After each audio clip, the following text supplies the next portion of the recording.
like at this point in your music career, like what would you say is like has been some of the highlights? You know what I'm saying? Like, you know what I mean? Some of those like real live things that you can would always that those milestones for one, the things that you remember. You know what I'm saying? And what would you consider a low light? You know what I'm saying? Just something.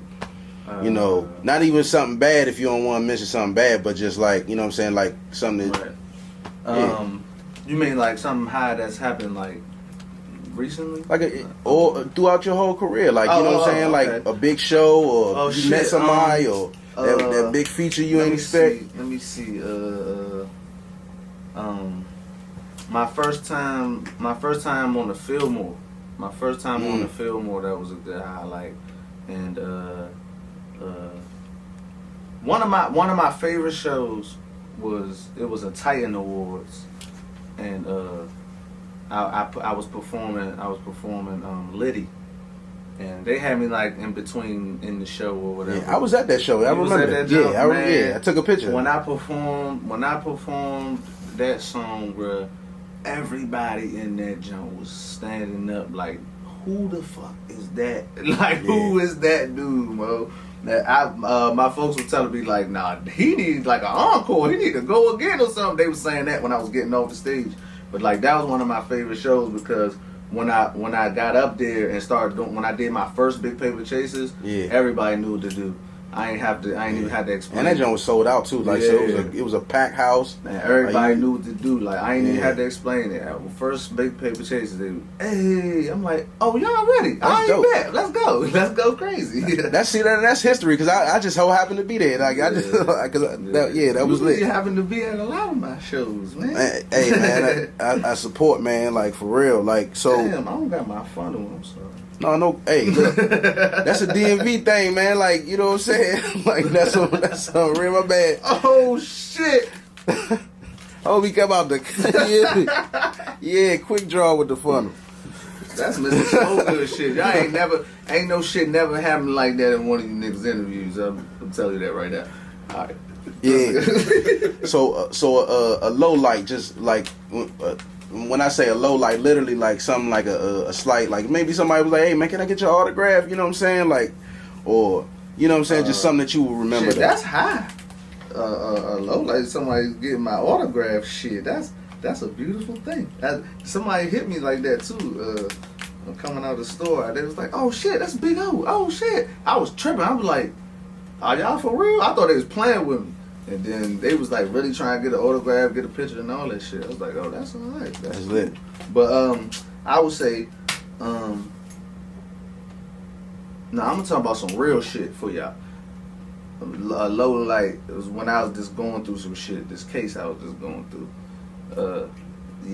And that kind of had me locked down on my music, on a lot of things. Had me locked down on life. Just, you know what I'm saying. It's being in the wrong places at the wrong time, doing what a nigga not supposed to do, you know what I'm saying? If you ever got a gut feeling about some shit, feel like you're not supposed to be somewhere, or you feel like you're doing something wrong, you're right. Don't do it. Message. Alright? Message, right there. And that we gonna keep it like that. Huh, man. So like, you done been in a lot of studio sessions, you done did a lot of shows. What would you say at this point is your craziest studio session story or your craziest night performing?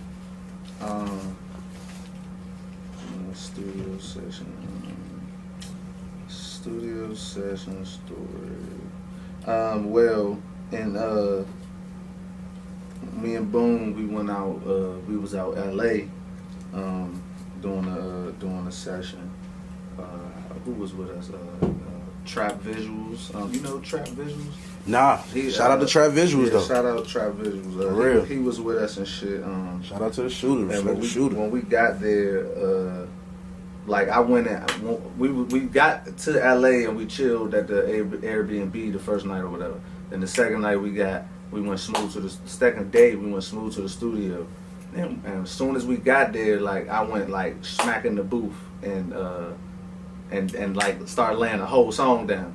And Trap was like, he was like, damn, you I forgot exactly what he told, what he was asking me, but I was like, nah, bro. I was literally making that shit like on the way to the studio. Yeah. I was making it in your head while we was driving to the studio, and that's Up in the Way. Is it Up in the Way? Yeah, that's Up in the Way. With Boone, featuring Boone on King of Stoner Music. It was that song. Yeah. Shout out to Boone, man. And you could tell Boone the engineer, you man. could tell in the song that I was just making it. Up in the Way, it's time to roll up a J. Plane just landed. You know, I had to get out the streets. Yeah. You know what I'm saying? I'm talking about LA. I got an ounce. I'm about to smoke it today. You know what I'm saying? You could that tell song I had was big LA just vibes doing on that it. shit. Yeah. So that shit was that was a dope session. And what was the other thing you had? What was your wildest night like performing? Oh, okay, wildest night performing. One of my wildest night performing, my mother, shout out Miss Yendi.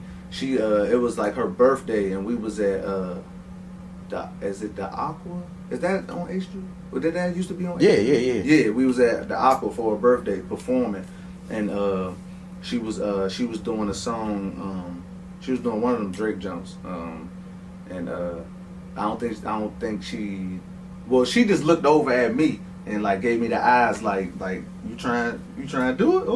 Like I was like, bet. I went up that joke fast and grabbed the mic, hit the whole song. The crowd was going crazy. Then she at the end she told them, "This my son right here." They start tripping like, "What the fuck?" Like that's hard. Like so that was one of my favorite times, and that was my first time performing with her.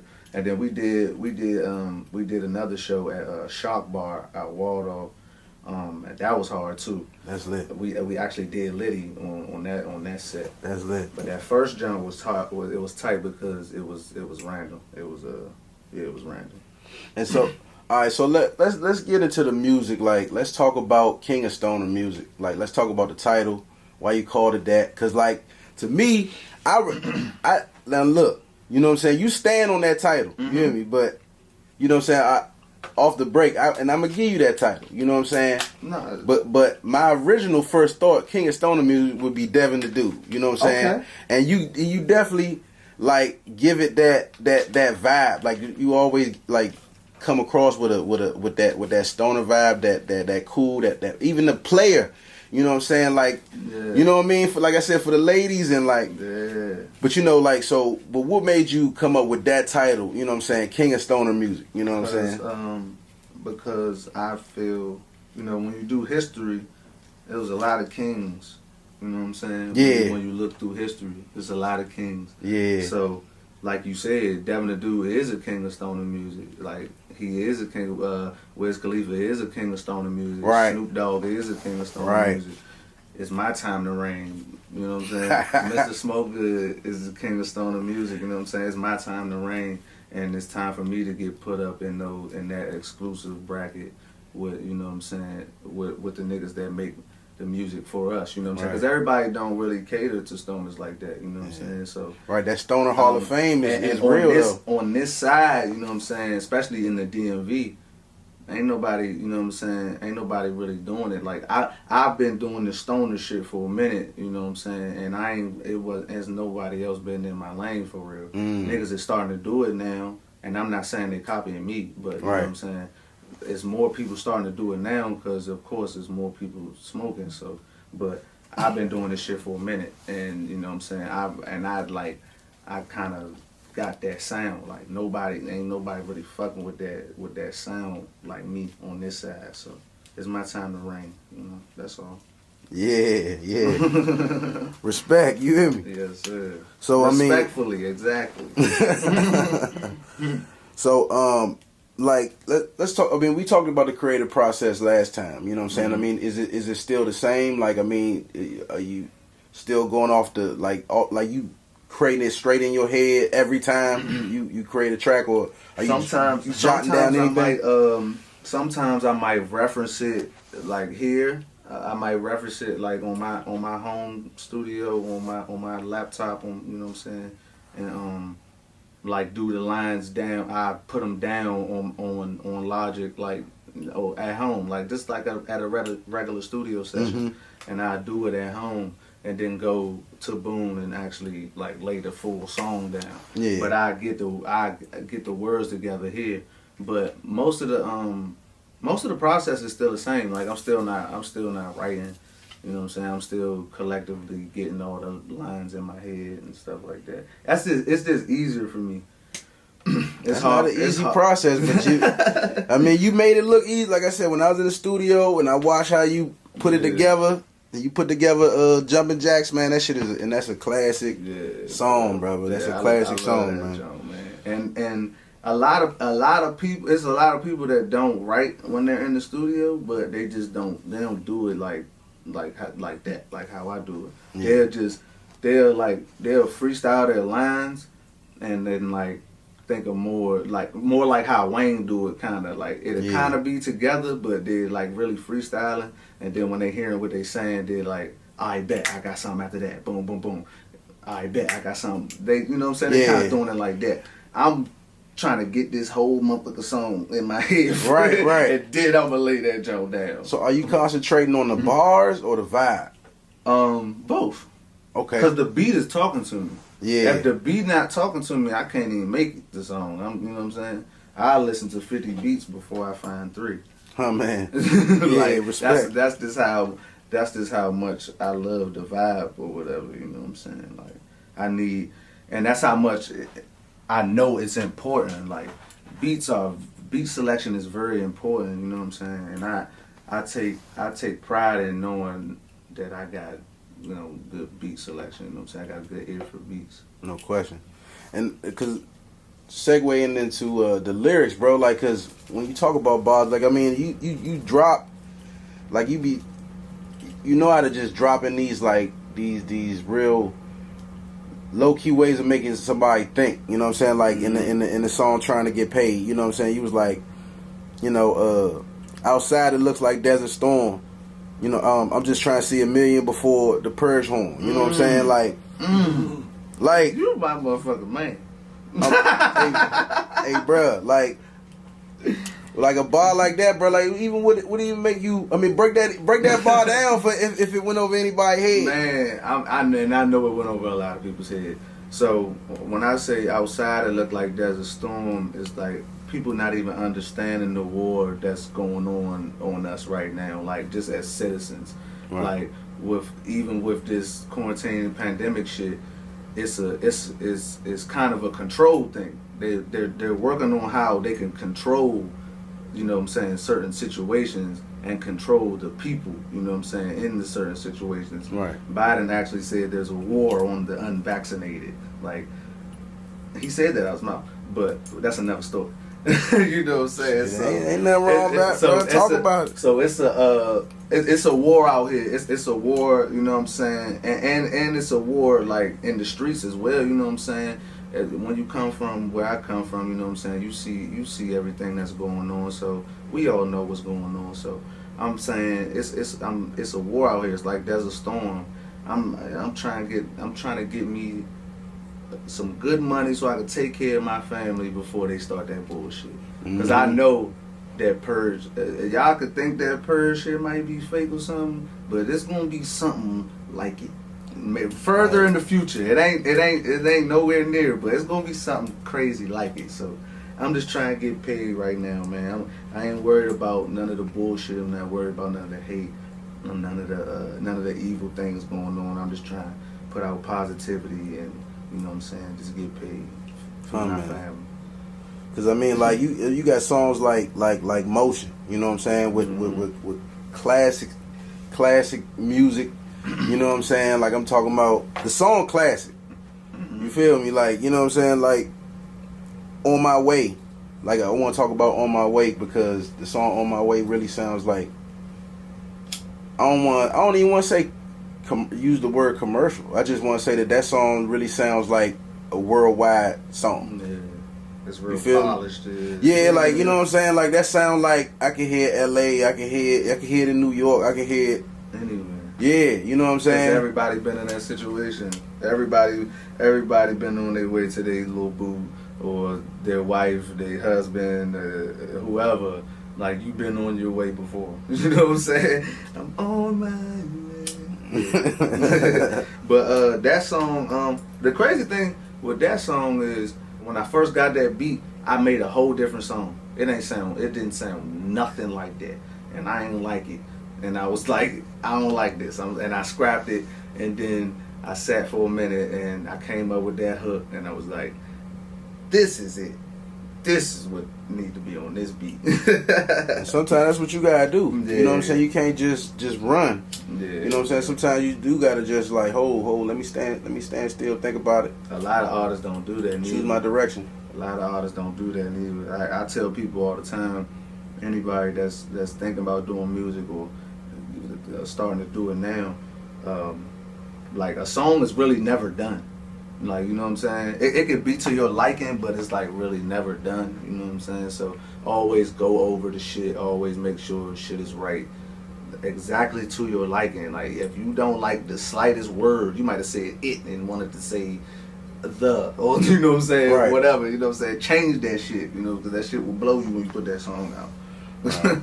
And so I ain't gonna hold you too much longer, but you know what I'm saying? Like when it comes to the King of Stoner music, you know what I'm saying? Like, I mean, to me, it's really some of the most polished music that I've heard from you up to this point, bro. Like, you never drop nothing that sounds sonically bad at all. All your music is, I appreciate it. you know what I'm saying? Like, great. You know what I'm saying? But for the lack of better words, but this project, you definitely hear evolution. You know what I'm saying? Like, because I mean, shit. I mean, this is your 6th project, right? Yeah, This is number 6. Yeah. I mean, you know, from the Mr. Smoke Good, the Uber Weeds, you know what I'm saying? Stoner Mackin, Yeah. Pressure, Yeah. you know what I'm saying? Then the most recent Made Smoking for This. Quarantine. Made for This. Before that, yeah. Made for This. Can't forget about Made for This. That was you know an what I'm EP, saying? so it might have slipped under people's radar. That's why I wanted to mention these projects. You know what I'm saying? Because you know what I mean, for anybody who just getting tapped in, you know what I mean, during the pandemic for the last 2 projects, Yeah. they might not have known. You know what I'm saying? Like, so real quick though, bro. Let's talk about let's talk about the business real quick and any advice that you would have given up to an upcoming artist. You know what I'm saying? Like, make yourself a brand. Make yourself a brand, and make you a brand. Make people engaged in you. Make people like you. You know what I'm saying? And then whatever you do, they're going to gravitate to that, because once you make yourself a brand, you can put your face on a bottle of water. If people love you, they gonna buy that water. You know what I'm saying? You know, for whatever price you price it for. So make sure you make yourself a brand. Make sure you got your paperwork right. You know what I'm saying? As far as the music, make sure you got your ASCAPs, your copyright, and make sure you copyright your name. Make sure you copywriting everything. Make sure you copyright your music too. You know what I'm saying? So do research, do homework. That's the last thing I'm gonna say. Do homework. Watch interviews. Listen to where artists fucked up at. Listen to where they had success at. Do homework. man, any shout outs, bro? You know what I'm saying? I mean, King of Stoner music out right now. King of Stoner music out right now, man. Shout out everybody. Shout out the whole Susan side. Shout out all the big paper chasers in the world. You know what I'm saying? I gotta say in the world, because my music is getting played in Japan, and London is a top 10 city, or whatever it is, in my Spotify. You know what I'm saying? Motherfuckers in London is bumping that King of Stoner music, man. So Yeah. shout out to everybody, all the big paper chasers, Susan side. Shout out everybody, man. Oh man. Shout out DLV affiliates too, man. Appreciate you, brother. Once again, man, this your boy Vito Vici getting Geechee DMV affiliates in the motherfucking building. We gone.